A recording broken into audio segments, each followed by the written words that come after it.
Ano de 1984. A novela das 9 ainda era a novela das 8. Tava no ar Partido Alto.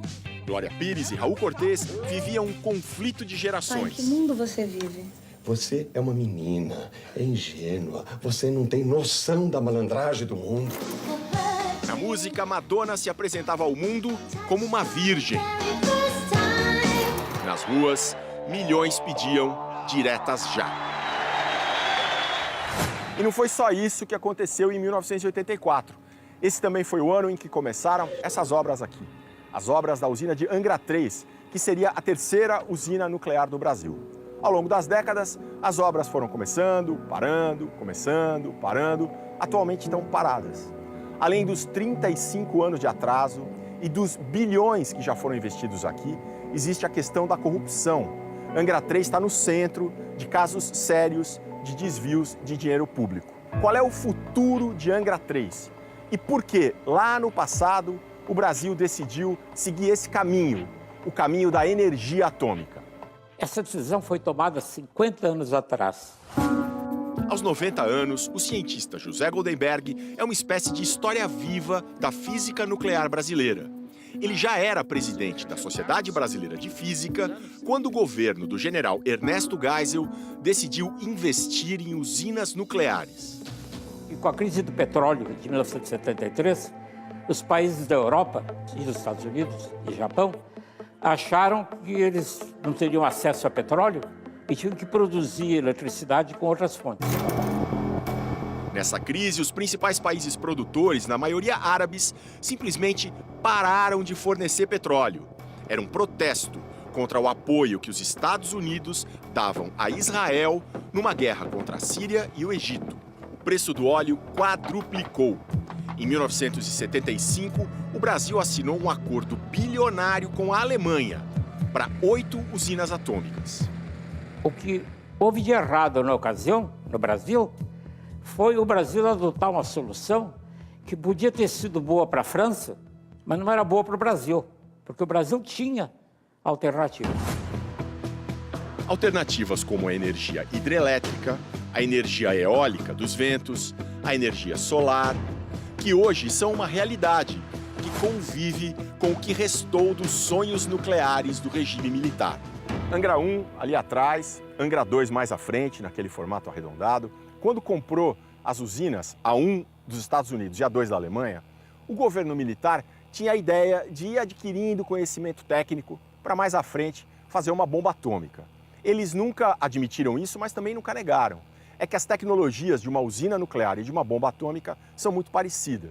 No reator nuclear, o combustível normalmente é o urânio. Os átomos de urânio se quebram e liberam partículas, que quebram mais átomos. Essa reação em cadeia é igual à da bomba atômica, mas no reator ela está controlada. A reação libera muito calor. O calor esquenta a água e o vapor faz girar turbinas que produzem eletricidade. O argumento que foi usado na época é que a vinda de uma grande indústria nuclear para o Brasil ajudaria a desenvolver a tecnologia. Mas, na verdade, isso acabou nunca acontecendo.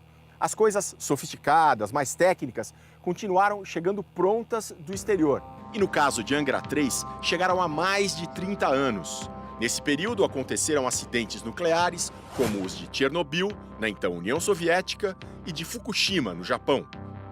Isso, então, levou a um aperfeiçoamento dos métodos de proteção. Que os equipamentos de Angra 3 não têm, por serem antigos, mas o governo quer retomar as obras. Teria ter parado em Angra 2 e usado os recursos que foram gastos em Angra 3 para o desenvolvimento de uma nova matriz energética renovável. E usar isso não apenas para você aumentar a capacidade energética do país, mas também desenvolver tecnologia, né? Mas isso não foi feito. Angra 3 é um eterno canteiro de obras, onde já foram investidos oficialmente 7 bilhões de reais. Para terminar, faltam mais 14 bi. O atraso da obra foi causado pela corrupção ou a corrupção foi causada pelo atraso da obra? Durante o governo Collor, não havia muito entusiasmo por energia nuclear. Depois Itamar recomeçou. Depois o governo Lula recomeçou. Cada recomeço desses abre caminho para a corrupção. Em 2015, o almirante Otton Pinheiro, ex-presidente da Eletronuclear, que controla Angra 3, foi condenado a 43 anos por corrupção e outros crimes ligados à construção da usina. Esta semana foram presos o ex-presidente Michel Temer e o ex-governador do Rio, Moreira Franco, com base na delação de José Antunes Sobrinho, dono da empreiteira Engevix. O Ministério Público afirma que foram desviados pelo menos 17 milhões de reais das obras. Esses 17 milhões saíram de contratos públicos de prestação de serviços em Angra e foram pagos a PDA Projetos, que é uma empresa que nunca prestou serviços lá. A PDA é do coronel João Batista Lima, apontado como operador de Temer. Lima também foi preso. O dinheiro ia passando de empresa por empresa até voltar às mãos do coronel Lima, que era quem tinha inicialmente exigido essa vantagem a mando de Michel Temer. A defesa de Temer diz que a prisão preventiva é um assinte e que foi feita sem provas, apenas para exibir o ex-presidente como troféu. Os defensores de Moreira Franco manifestaram inconformidade, já que seu cliente encontrava-se em lugar sabido e à disposição das investigações. E os advogados do coronel Lima afirmaram que a prisão foi descabida e que não há provas dos ilícitos. O senhor continuaria a construir Angra 3 ou o senhor mandaria parar e vão procurar outra coisa? Olha, eu acho que no momento a decisão está com a área econômica, viu? A energia de Angra 3 vai custar mais do que o dobro das outras formas de eletricidade que se produzem no Brasil.